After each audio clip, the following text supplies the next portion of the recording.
Когда Мария спешила по своим делам, ей на глаза попался неприметный, загрязненный клубок на обочине дороги. Интерес к необычной находке застал маленький щенок. Увидев щенка в критическом состоянии, Марина на момент подумала, что он мертв, однако он слабо поднял голову.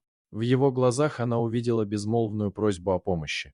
Пес был настолько истощен, что даже не мог лаять. Любя животных с детства, Марина не смогла оставить беззащитное существо умирать на холодной, грязной обочине. Она поторопилась к машине, взяла со старой, но чистой плед из багажника и осторожно подняла дрожащее тело щенка. Животное вскрикнуло от боли, когда она несла его к авто.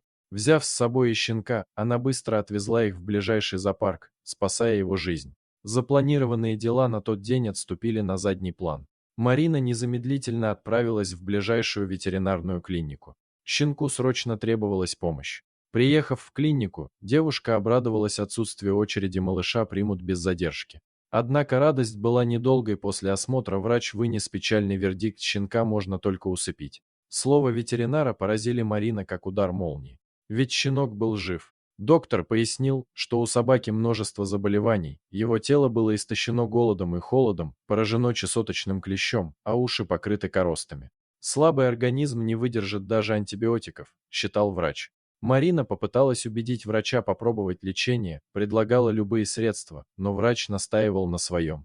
Сжав зубы, девушка поблагодарила клинику и решила самостоятельно заняться лечением щенка. Она быстро посмотрела в интернете необходимую информацию и отправилась за покупками в зоотехнику и магазин косметики.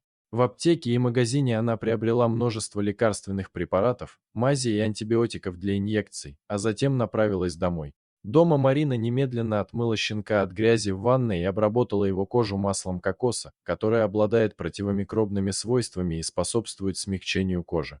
Марина, несмотря на неудачу с первым шампунем, не потеряла надежду. Зловонный запах от щенка все еще не отступал, но девушка решила попробовать еще раз. На этот раз она воспользовалась другим видом шампуня, и результат был поразительным: маленький песик буквально преобразился. Однако их испытания на этом не закончились. Большой вызов представляло собой введение антибиотика, ведь щенок был крайне слаб. Несмотря на это, он не проявил сопротивления. Щенка решили назвать Бенджи.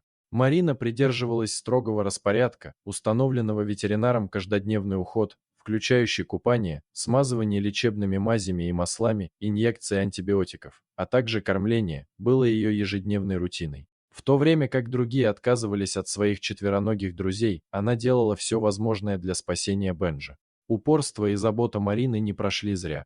Спустя время она заметила, что раны на теле Бенджи заживают, а шерсть начинает отрастать. Щенок стал с аппетитом кушать, крепко спать в своей кровати и вилять хвостиком при возвращении Марины домой.